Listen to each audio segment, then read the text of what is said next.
Namo tassa bhagavato arahato samma sambuddhassa. Namo tassa bhagavato arahato samma sambuddhassa. Namo tassa bhagavato arahato samma sambuddhassa. Kathanca bhikkhave yāyang dhitti ariya niyanika takkarassa samma dukkhakkhayayaati. Dear friends in Dhamma, yesterday actually we discussed interesting topic, that is Kosambiya Sutta, available in Majjhima Nikaya, and the other point was that certain group of monks were get on to some quarreling, some sort of a dispute, arguments, and they were not stopping that, even though others are sort of instructing them, trying to have some sort of concord among them, but they are not successful. And later the news gone to the Buddha, and as a result of that he asked those monks to come and meet him, and then Buddha talking to them regarding certain ways that how one has to deal with each other as a group. So if I simply recall what we discussed last time, actually Buddha comes up with 6 points regarding which that how we have to coordinate, how we have to maintain our mindset. So 3 are with respect to loving kindness. So first of all, we have to engage with various loving kindness based bodily activities, even when they are present and when they are absent. As we discussed yesterday, suppose that there is a yogi here, for example, and if you wish good will towards him, appreciate his good aspirations, or if you want to do good to that particular person, even when he is here, you may do something good to him, kind of a help, kind activity. And similarly, when he is not here, you may even prepare something for him or whatever it is, and you do the same kind of loving activity even when he is absent. Similarly, the verbal activities. You may, even when the person is with the presence, that you are talking good and maybe helping, loving words, proper words, and even when the person is absent, so you are doing the same thing. Again, the thoughts. Say when the person is available, say you are thinking the kind of helping type of thoughts, better thoughts, wholesome thoughts, loving thoughts towards that particular person, and even when he is not here, we do the same. So these are actually 3 items, 3 activities based on loving kindness. So Buddha mentioned, so if one is practicing like this, so there is always the concord among the group. It may be the group of Sangha, monks, monastics, or it may be the lay community, lay group, maybe an institution, whatever it is. So if you are acting like this, metta kaya kamma, metta vachi kamma, metta mano kamma. Loving kindness based bodily activities, loving kindness based verbal activities, and loving kindness based mental activities. Then the 4th one is where whenever you have something received, say someone, assume that you are earning some remuneration, and how you are sort of distributing among your family members, your group of other team members, or your companions equally, without having any sort of a preference. Are you able to have unreserved kind of distribution amount about your wealth? Say you had many land, so when you are dividing that land among your children, did you properly divided that? Have you done any preferences? Have you done any favorism towards your children? So assume that you had 5 children, and have you distributed them equally as an example. So likewise, whenever you have something, wealth or whatever it is, so are you distributing it among everyone equally, so that there are no disputes among themselves? So you are equally treating everyone. So that actually may continue, or to convince others that you are trusting them, others that you are take caring of them. And overall, in general, so basically ensures that the community is living harmoniously. So that is the fourth one. Then the fifth one is actually maintaining the same virtues, same say rules and regulations. It is not that one group have one type of regulations and another group has another type of regulations, but rather as a community, as a group, all are trying to adhere into the same code, same monastic code or same rules and regulations, whatever the things established. So all are respecting those rules, not trying to find out loopholes, rather honestly trying to adhere to certain rules and regulations, maintaining the same virtues. So that is what has the fifth item Buddha mentioned, where a group, a community is thriving, is maintaining their unity. Then the sixth one is the most important one, where what is the kind of a proper view in terms of the Dhamma that we are following? What is the practice we are involved with? What is the method that we are following? What are the indications of that? Are we having any arguments about the practice, or are we honestly putting our whole self, say 100% wholeheartedly, we are practicing the same thing? Everybody is practicing the same thing very much like, and discussing the same thing, and different levels are available. Some have already practiced to some extent, some are just beginning, some are in the middle, but the same practice. So that is Buddha mentioned, then there are no arguments about your way of practice, because all are discussing the same thing again and again. It's quite clear. Now say for example, just for Kalalgoda, say for example, so assume that we are solely targeting the 4 Satipatthana, always discussing about something related to Satipatthana. Many people may be practicing Anapanasati, walking meditation, all related to Kayanupassana. Some may be practicing Vedananupassana, some may be practicing Chittanupassana, some may be practicing Dhammanupassana, but all coming under the same flag, Satipatthana. Say if someone is arguing, okay, this is not the way, there are other various methods available, so then there are kind of discrepancies happening. So rather than doing that, coming here, doing the same thing, same practicing, same type of practice, helps everybody and develops kind of a harmony. So that Buddha mentioned as the most important thing. Now today we can discuss another important thing. Now Buddha mentioned, so if one is practicing that same teaching, same proper view, more and more regularly for a considerable period of time, then how that is leading towards emancipation, leading towards liberation, leading towards understanding. And particularly here mention about the achievement of stream winning, attaining Sotapanna. Katancha bhikkave yayang ditti arya niyanika takkarassa sammad dukkhakkayaya. So you are following a particular teaching, particular practice.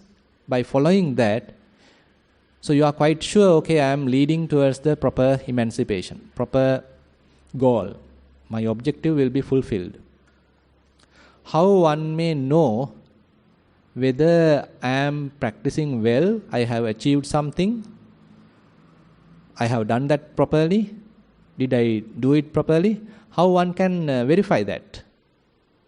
So are we going to meet the Buddha and ask? Now we can't do it. So people have done that when Buddha was present. So they time to time go and ask various questions where they are, and particularly when their relative passed away, when their companion passed away, their friend passed away. So other monks, other devotees go and ask from the Buddha, Bhante, he was practicing well, where he has born? Or has he finished completely the practice? So like that, many have asked. I mean, these things are recorded even in the Sutta Pitaka. There are such stories, and Buddha mentioned, okay, they were born on this place, and they were born on another place. They achieved this level of attainment. Some maybe not attained. So likewise, Buddha giving various explanations based on their practice. But unfortunately, today we don't have that facility. And I don't think that another person can do it on behalf of us. Now, even Venerable Sariputta sometimes make mistakes with regarding to that. Then we can understand, okay, how difficult it is. There are certain instances that Venerable Sariputta continue to preach Dhamma. The listener has already attained arahantship, but Venerable Sariputta continuing the Dhamma sermon, and Buddha knew the thing was done, completed. But beautiful thing is that the listener is very quiet, humble. He continue to listen. He doesn't say, okay, Bhante, now stop, I have done. There is no such kind of an indication. Rather, he is humbly, honestly, out of respect towards Dhamma, so he continued to listen. Buddha knew he has completed the task. So you can understand what kind of respect they had towards the Dhamma, towards the teacher, and how humble life they have lived, how exemplary life they have lived. And again, it's a very difficult task to verify whether someone else has achieved something. So the verification is therefore comes as a responsibility to ourselves. It is not that you are going to verify another person is attained. Rather, you yourself is trying honestly, applying the certain criterion to your own practice and trying to see whether I have achieved, whether I have attained, whether I was able to adhere to the way that Buddha has preached. So that is the criterion mentioned here. So therefore there are 7 good qualities explained in this Kosambiya Sutta. Those are extremely important, and we can understand how a noble person really looking at his own practice, time to time assessing his own practice. So the first one, Attinuko metang pariyutthanang ajjattang appahinang yenaham pariyutthanena pariyuttita chitto yathabhutang na janeyang na passeyanti. Now this is related to the various types of defilements now available in the mind, and as a result of that, he can't see the proper picture. Say for example, you are obsessed with some sort of anger. So you are burning with anger. No fuel, no water today. So you are going towards your kuti to have a wash, open the tap, no water. What these organizers are doing, they should take care of these things. Don't they know that we are coming here today? We are only having this monthly retreat. Can't they look after that? At least this. So burning with anger. Assume that you are developing that in this way, that way, burning with anger. And then you can't see the picture. Say, when anger is burning like that, boiling like that, if you know, okay, now I am getting angry, I should take care of that, I shouldn't go for any arguments, I shouldn't go for any disputes, I shouldn't go for huge complaints. But rather, if you know there's a kind of obsessive thought is going on, obsessive anger is going on, vyapada is going on, that is good, by the way. Anger can happen, arise, but you know. That is why the term na janeyang na passeyang. If you unknowingly things are happening, you don't know that it has gone, and it has gone to the level of breaching the precept, or say get into kind of a transgression, and now you are going for argument without your knowledge. So that is typically what happens. Say assume that you are not a practitioner, and you are not taking care of your thoughts, you are not aware that anger is slowly growing, and once it reaches some level, so you go and start arguing, getting into troubles, getting into quarrels, disputes, so many things. But later you understood, I shouldn't have done that. I shouldn't have done that. I better keep quiet. I better be patient. Later you regret about what has happened. So that indicates unknowingly or without your inspection, without your proper notice, things have come to the level of transgression. But on the other hand, there could be a situation, now there's a little uneasiness growing, now you want to have a bath, but no water, that something is boiling. Little slowly you understand, okay, you are aware, fully aware, okay, I am feeling sort of uncomfortable. Today also kind of a hot day. So many things, there are enough reasons are there for you to get angry, sure. But knowingly it is happening, under your supervision. You very well know, you are guarding your mind, but the fellow is telling, many things are going on, obsessive thoughts are going on, but knowingly, janato and passato, you can see that. That is good, no problem. Because we are not anagami, so non-returners, definitely anger can happen. But you know that. So this knowledge, knowing that anger is coming out. And say another situation, say you are while in the sitting session, say you are maybe little bored, as we discussed in the in the question and answer session. So things are fading away, blurred. At that time, okay, a past memory comes to your mind, regretting about what has happened. You are waiting for one day in the queue, and now regretting what has happened, that particular incident, you remember that. And now, but you know that. If you know that, fine and good. But if you don't know, you remember that, and while being in Kalalgoda, you get really angry, and now you take your phone and blame the guy. So that is again going to the transgression level. Maybe kind of a regret, maybe kind of a restlessness. If you don't notice that, then not good. But if you notice, okay, now little unrest is arising, maybe little restlessness is arising, maybe regretting thoughts are happening. No, you can see. If you know and see, that is good. But without your knowledge, things are happening and you are getting to some action, then that is where we are not yet up to the mark.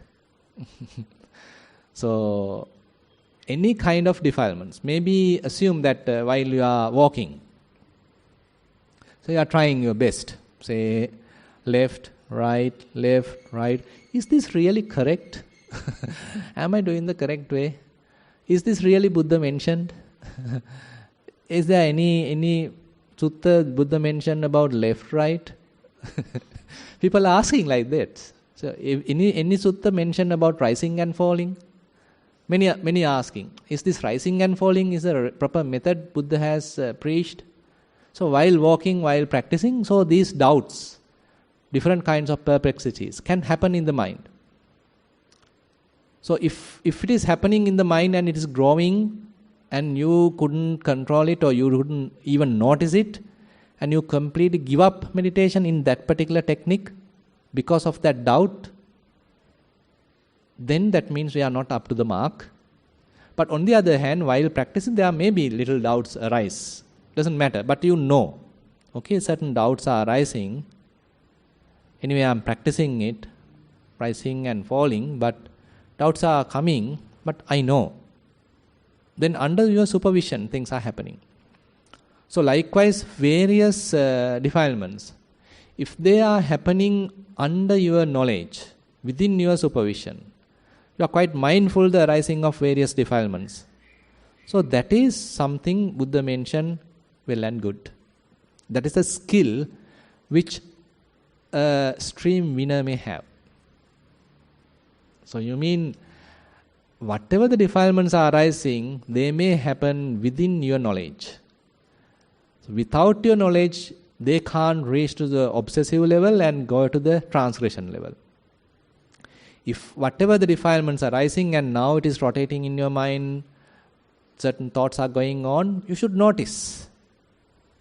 That noticing part, indication part, is a must in that sense. So don't think that we are talking only while in Kalalgoda.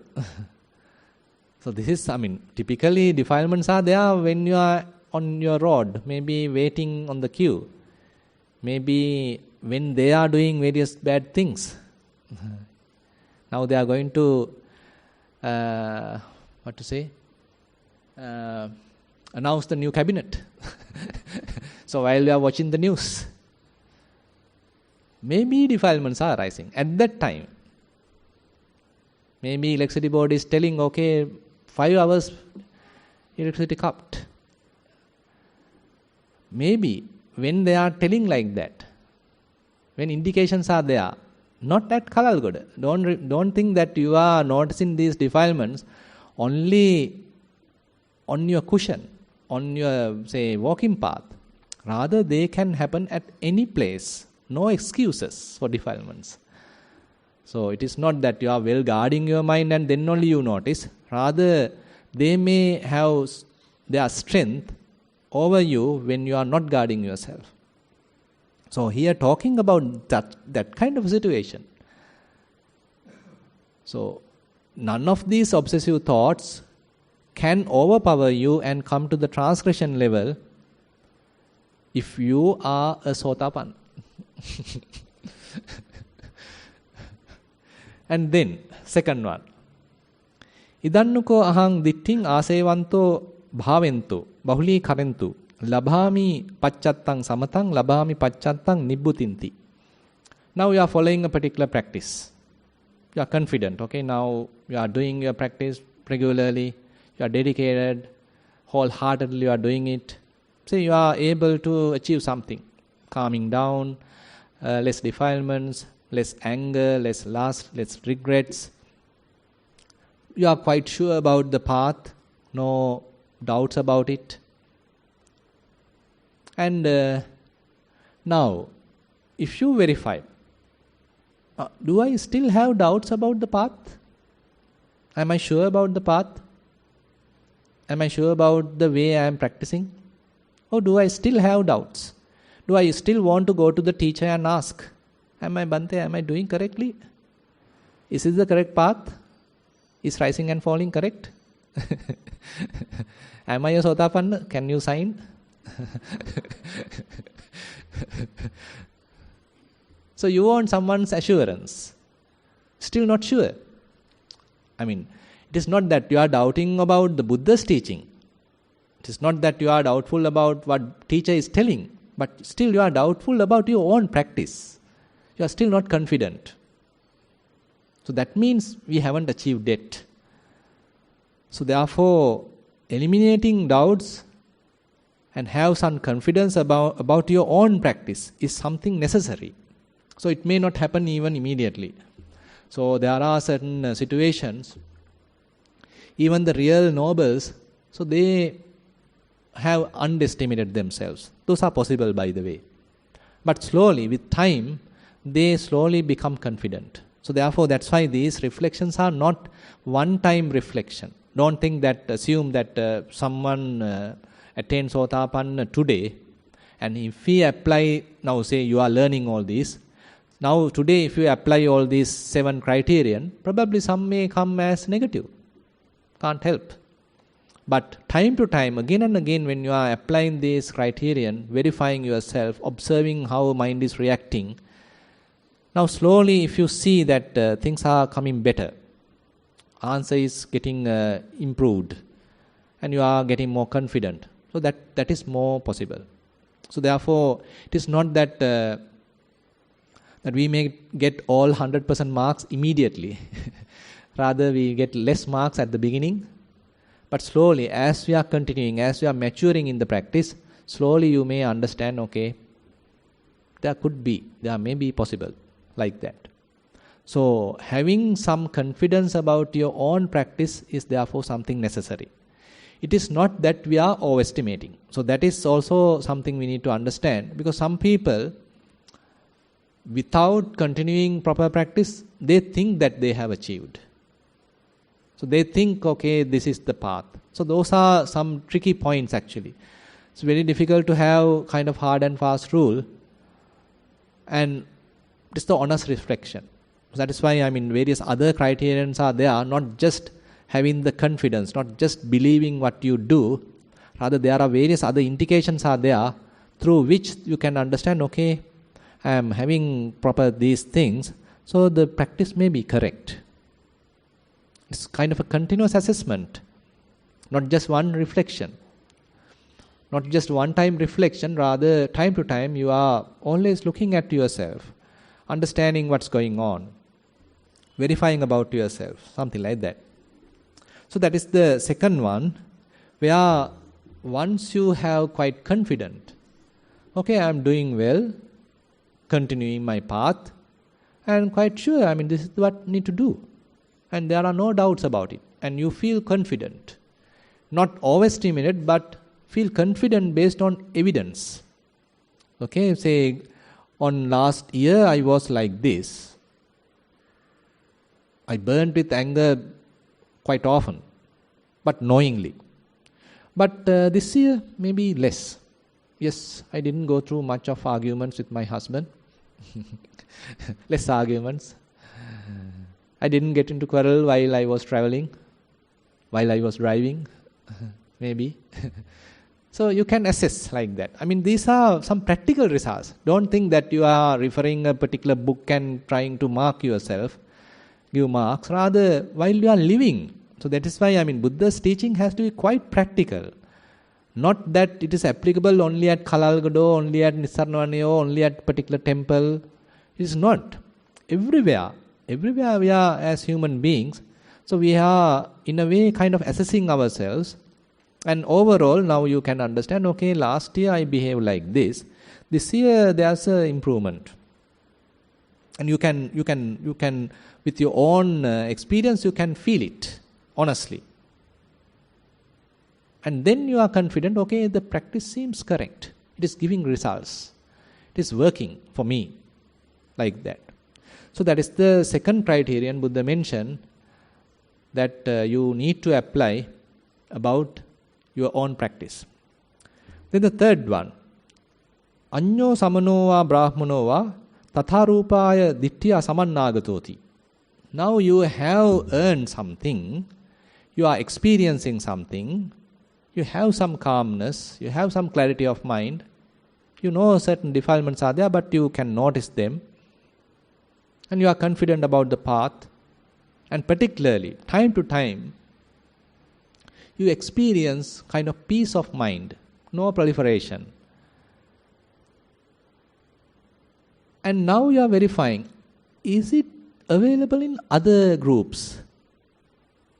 This kind of a situation, what I am experiencing, is it available in another religion? Is it available with another ascetic group? So likewise, you have a kind of a, inferential kind of a knowledge. So inferentially, you are trying to assess, so I am experiencing some kind of a calmness. Time to time, my mind get freed. I feel it. I am now getting more confident about it. Is this kind of freedom, is it available in another teacher out of the Buddha's teaching? Now, during the Buddha's time, there are, not even Buddha's time, even today, so there are various different kinds of teachings are available. Different religious groups are there. Different belief systems are there. It is not that we are simply blindly following the Buddha. Rather, once you do your honest practice, say you need to feel something. You need to have your own evidence. Now, once we have such own evidence, now we can see, okay, is this kind of a calmness, is this kind of a peacefulness, is this kind of a clarity of mind, is it possible to gain through another practice?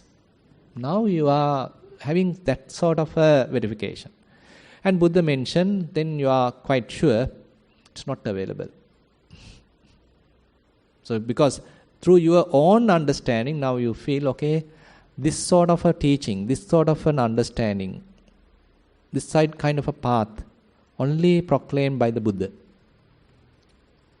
So now you are getting, actually in a way we can say, so you are seeing Buddha through Dhamma. Yo Dhammam passati, so mam passati. So far, actually, we were believing Buddha in a way. We have some trust, we have some confidence, we have some, say, belief, because we haven't yet understood. But now, at this stage, what we are talking, so now you have your own evidence. It is not no more that you are simply blindly believing, but you are having your own conviction. Now with that you can assess, is it this kind of achievement, this kind of an attainment, this kind of an understanding, is it available in other religion, another belief system? So there you may understand, it's not available. So that is the third criterion. In a way, so you are getting more confident about the Buddha, his teaching, and the Sangha. The whoever people, either lay or monastics, who are following the teaching, following the same path. Because now you are confident, okay, this is the path, this is what I need to continue. And there are others who are following it, so they belong to the Sangha, following the same Dhamma, the teaching. And there is the Buddha who has preached that. And the fourth one, Desetva vivaritva uttani karitva ayating sangvarang apajjati. Now this is a very interesting one, very practical one. Now we as human beings, so we are prone to various mistakes. Now even, say arahants, so unknowingly sometimes, they have committed certain mistakes. Now one example is that Venerable Anuruddha, so at that time there was no kind of a rule not to be with a woman alone. So one day, Venerable Anuruddha, as an arahant, foremost arahant, he was going on Pindapata. One prostitute noticed him. Now she invites him to her house. So he came in. And there are other ascetics also having meal there. Now she invites Bhante, it's disturbing no here. You better go upstairs. Let's go upstairs because some others are here. It's disturbing to you. I know that you are quite a person who are more preferred silence practice. So let's go upstairs. Then I can offer you easily all the, say, vegetables and all these things, food. Venerable Anuruddha agreed. So then he went upstairs. So everything is nice and warm and cool and everything's done. Good. Now what happened? Now she is removing her clothes and trying to tempt Venerable Anuruddha. Now she is a prostitute, no, anyway. It's not a difficult thing. Now she is trying to tempt him, persuade him, but there is no response from Venerable Anuruddha. And then later she understood, okay, I am trying with wrong person. I am trying to tempt fire to have warm or kind of a cool. I am trying the wrong person. Then she understood he is beyond my temptations. Then she calmed down herself and offered food, and Venerable Anuruddha had meal and went away. But he reported that. He reported that to the Sangha. So this kind of an incident has happened. Then after hearing that, Buddha enacted a Vinaya rule that monks should never be alone in a covered place with a woman. So these each and every rule that Sangha has to adhere to are based on practical incident. Without a practical incident, Buddha didn't predict or foresee and put a rule. Rather, each and every rule is enacted through a true incident. So that's also very interesting. So even Venerable Sariputta was inviting Buddha, Bhante, for the betterment of the sasana, so you better have all these rules and regulations. Buddha refused. No, I know the time. Even the first parajika, the monks are prohibited to have sexual intercourse with a woman or man or whatever it is. Even that was not enacted till it has happened. The incident has to happen, then only Buddha putting the rule, establishing the rule. Now, what I want to say is that even arahants unknowingly, they might have gone improper places in a way. But they come and confess that. Now, how about the other nobles then? If the arahants are like that, then the other nobles, I mean the non-returners, sakadagamis, that means the once returners, sotapannas, stream winners, aren't there possibility of making a mistake? There is always possibility of making mistakes. Because we as human beings, so sometimes we become unmindful. We don't know the situation. We didn't properly assess the situation. We can't understand what is really going on. Maybe the other person may be having some ulterior motive and we don't know. We are quite innocent. We are helping with proper, some wholesome mind. But things ultimately, or in the middle, things go wrong. But the important thing highlighted here is that when things go wrong, when he understood that I made a mistake, he come and confess, not hiding. So whenever a mistake happen, so either to the Buddha, either to the other monks, either to whoever the companions, he or she come and confess, okay, I did the mistake. So say as lay people, say you are going through various situations. So once you make the mistake, rather than hiding it, rather than trying to reason it out, rather than trying to protect yourself, so how about telling that, exposing that? I was behaved like a fool. I did this mistake. I mean, in order to do like that, how humble we have to be, isn't it? So if we overestimate ourselves, okay, I am such a person, no mistakes should happen. Even a mistake happen, I can justify that. You can tell that, no, I mean, mistake happened. I mean, that is his fault, not my fault. You can always argue. But the proper practitioner, whoever a noble who has now become a sotapanna, is different. So he wants to confess and take precautionary activities not to happen it again. So there is a very interesting kind of a tradition available and Buddha established. So the confession. That you go to a companion, now say as a sangha, so as a group, as a monk, say if we make a mistake, so we have to go to another monk and have to mention, okay, I did this particular mistake. So, and then he may tell, okay, Bhante or Venerable Brother, try not to do it again. Correcting each other, helping each other, or kind of encouraging each other not to make mistakes. It is not that we are not doing mistakes. Mistakes can happen, but not hiding things, always exposing. Now say, if you are trying to hide mistakes because that your reputation may spoil if you expose that. It is not an excuse. So if mistakes has happened, then we have to expose, forgetting about the reputation, forgetting about my seniority, forgetting about the, say, designation. So that is the kind of attitude we have to have. So that is coming as the fourth. Whenever offense has happened, kind of a mistake has happened, so this particular person who has now become a noble, so he is quite ready, humble to expose that, to confess that, and to correct himself. Then number 5.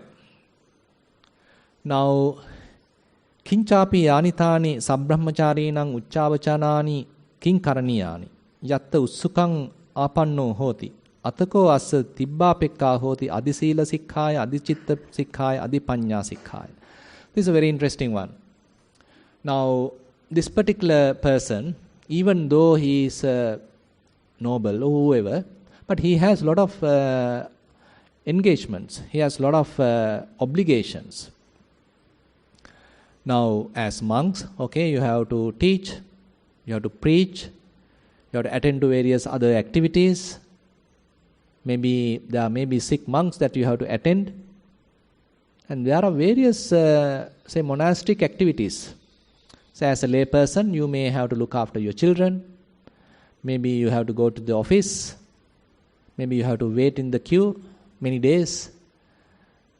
And many things are there, isn't it? I mean, you all are busy people, including myself. So we all, as human beings, so more and more we getting senior, and I mean not only senior, and these people who are achieving this kind of situation are all capable people. Don't think the fools can do it. I mean you have to be quite capable. No, you have to have proper understanding. You are listening to Dhamma and you are understanding that. You are dedicating your life, practicing diligently. So that indicates fair amount of caliber in these characters.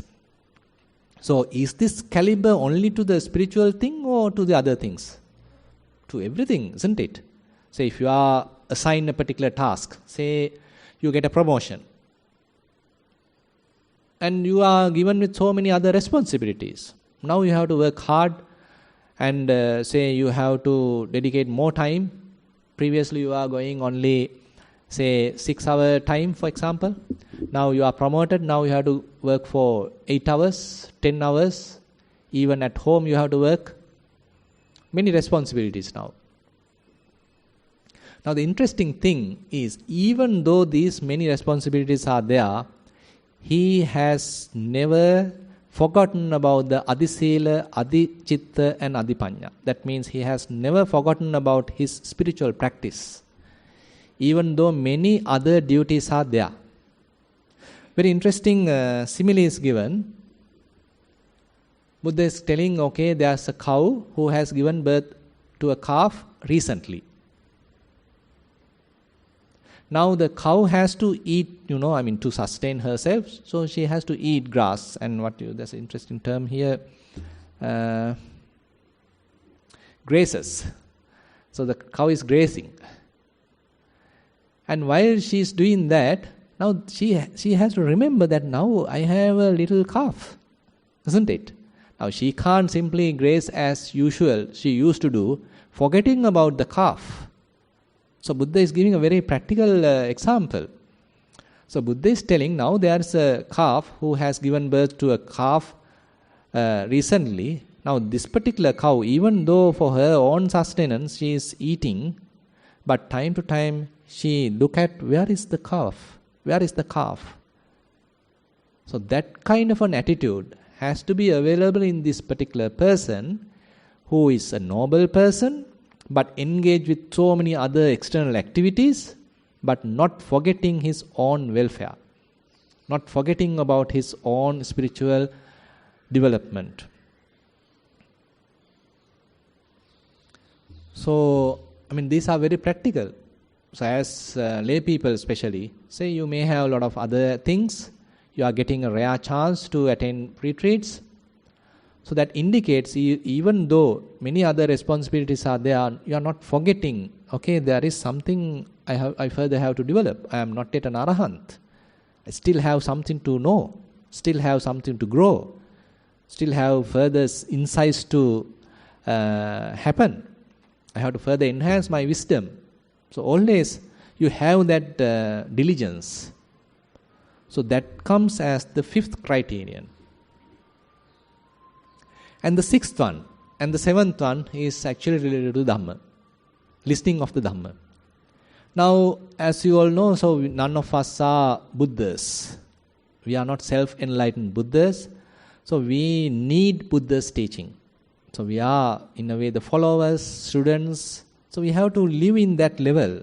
We don't need to assume that I am a Buddha. I am a Samma Sambuddha. So that is overestimation. No, we have to come to the proper level. I am following Buddha. Buddha is my teacher. I am a student. So whenever Buddha's teaching is preached, so I am listening it ardently. I am listening it quietly. So I have some respect towards the teaching. When the true Dhamma is being taught, so automatically my mind is there. Dhamma vine desissamane. Attikattva manasikattva sabbacetaso samanna haritva ohita soto dhammang sunati. So whenever Dhamma is preached, so internally or maybe naturally, your mind is there and you are ardently listening. You are carefully listening. Is there something to learn? So it is not that someone is talking, someone is persuading you or say commanding you, instructing you, but kind of a self-interest is there about the Buddha's teaching. When it is preached, so you are carefully listening to learn. So that type of attitude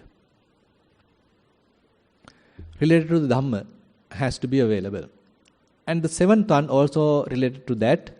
And when you are listening like that, so when proper Dhamma is preached, you feel glad, you feel inspired. And so that you may feel that. Not that, assume that it is not that you are at the beginning, say there's a kind of a sermon is going on, you are not prepared. While driving, you are listening it, doesn't matter. But say a particular term is explained and particular Dhamma is explained, and now you feel, okay, there is something to learn. Now you are paying careful attention and you feel really inspired by that. You feel really gladdened by that. So that is the seventh one. So these things have to happen. So I am not telling that you have to be like that. Rather, these things have to naturally happen within yourself. So that is why, we need to check, is it really happening within me? Okay, Venerable Chandaratana is talking, am I getting that? Or someone else is talking like that, another monk is preaching. So do I getting sometimes this kind of an inspiration, this kind of a gladdening of my mind? Is it happening? At least seldom, at least time to time, is it happening? So you can look back about your own way of listening to Dhamma. Did it happen at any time? Say, I'm just explaining a little bit more. Say you get a little tear in your eyes. Okay, you feel connected. You feel really inspired. You feel it at your heart, something like that. So these things have to happen. That's why, these things, can you think that these things, when it is happening in you, that I can see it? That is why, these things are in a way self-reflections. Another one can't verify. You are practicing and you are driving your car on your own. I am not there. But you should know that. You are with yourself. You should know whether that kind of an inspiration has happened. Whether I was really overwhelmed by the way that it was preached. It's not that you become emotional and all this crying and all these things. Rather, you feel, okay, I felt that deeply. It was very much like talk to me. Sometimes people are telling, okay, Bhante, it's very much like talk to me. I really felt that. So it has to happen strongly, wholeheartedly within you. And Buddha mentioned that is another criterion that you can check. Is it happening? Not maybe often, but time to time is it happening when a very good Dhamma sermon being listened carefully. So these are the 7 criterion Buddha mentioned, that if one is reflecting again and again within yourself, then he can be happy. Etang sattanga samannagato ko bhikkave arya savako sotapatti phala samannagato hoti.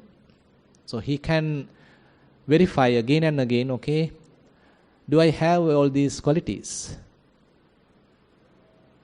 Time to time, am I getting these kind of situations? Am I practically experiencing these things? And you yourself have to do it honestly. No point of overestimation and no point of asking from another, but rather you become your own verifier. You become your own kind of assessor, where you are assessing your own practice, understanding your own achievement. And if you feel, okay, yes, even though I was not confident, now I am fairly satisfying all these criterion, good. I mean, no need to have a party. Some more to do. So that's why, I mean, in the spiritual path, no parties. I mean, because what you understand is that still more defilements are available, more shortcomings are available, many mistakes are available still. So I confess that. So I mean, you can't throw a party for a mistake, no? I mean, isn't it? I mean, kind of very. I mean, these things are really human. It is not that it is written in a doctrinal way that only a certain selected group can do. Rather, these things are very practical, honest reflections that human beings can practice. So I think, so this is what mentioned by the Buddha for those Kosambiya bhikkhus. But according to the situation, they even didn't understand. And ultimately Buddha left, leaving the Kosambiya monks. And this is actually not presented in that particular sutta, Kosambiya Sutta, in Majjhima Nikaya, but this is what has happened. And then Buddha left the Sangha and he started living alone. And then the lay people understood, okay, these people are very difficult to tame. Let's stop giving dana. Now, I mean, that means as lay group, as a lay upasakas and upasikas, so you also have some responsibility. If a certain group is not even adhering to a Buddha's teaching, not respecting to the teacher, it is not that you always continue your support, rather you also can take an action. So that is what they did. So they stopped giving alms to these monks because they are quarreling, arguing, hitting each other even. And even when Buddha wants to advise, they even not listen to Buddha. I mean, you can recognize the level, no? So the lay people stop giving alms. So that actually opened their eyes. Then they become humble. Because hungry, no? Hunger is the most difficult, what you call, jiguccha parama roga. Jigacha parama roga. So jigacha, the hunger is the supreme kind of disease. So now they are suffering with that disease. So ultimately they understood, okay, we went wrong. We were so unfortunate. We were kind of adamant. And we better go and get the forgiveness from the Buddha. And they approach the Buddha and then things have settled. So with that, we can understand. I mean, these things are very real things recorded in the suttas. And you can see, I mean, these things are not uncommon. These things have happened even during the Buddha's time. Situations are happening, incidents are happening. So we, in a way, we have to forgive ourselves, forget these things and have again kind of a companionship. No one is perfect. We also do mistakes. But if we can confess and correct ourselves, then there is a growth. So with that statement, I like to conclude today's Dhamma sermon. Thank you very much for attentive listening. Okay, I have received certain statements or rather,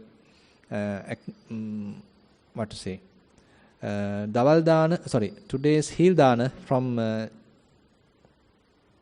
Chandrika Silva, to bestow merits to her loving father who passed away 10 years back on 6th of August. And then Dawal Dana to transfer merit and goodwill to all my Kalyana Mitras at Kalalgoda, to all members of the Sangha and to my parents, Mrs. Hedi and Mr. Buddhi Di Soisa. I think I spoke it properly.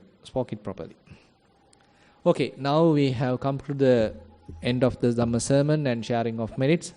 So we spend some time in listening to Dhamma, listening or rather discussing Dhamma and practicing mindfulness, concentration, wisdom.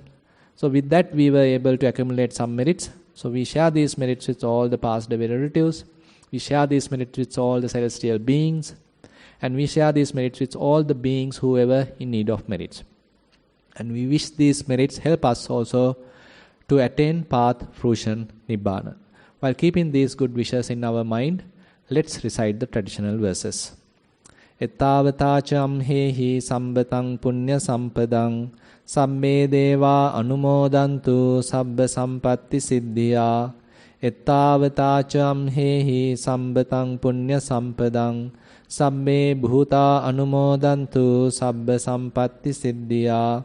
Ettavatacha hehi sambatang punya sampadang sabbe satta anumodantu sabba sampatti siddhya.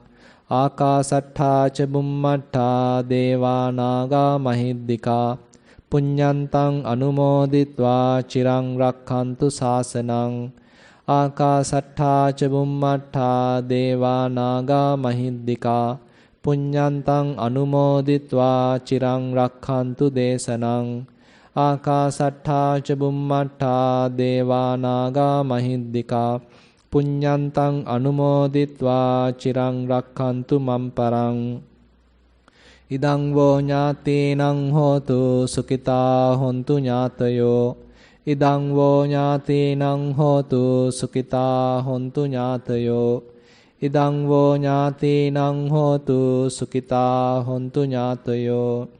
Imina punya kammena mame bala samagamo satang samagamo hotu yāva nibbāna pattiya. Imina punya kammena mame bala samagamo satang samagamo hotu yāva nibbāna pattiya. Imina punya kammena mame bala samagamo satang samagamo hotu yāva nibbāna pattiya. Sadhu, sadhu, sadhu.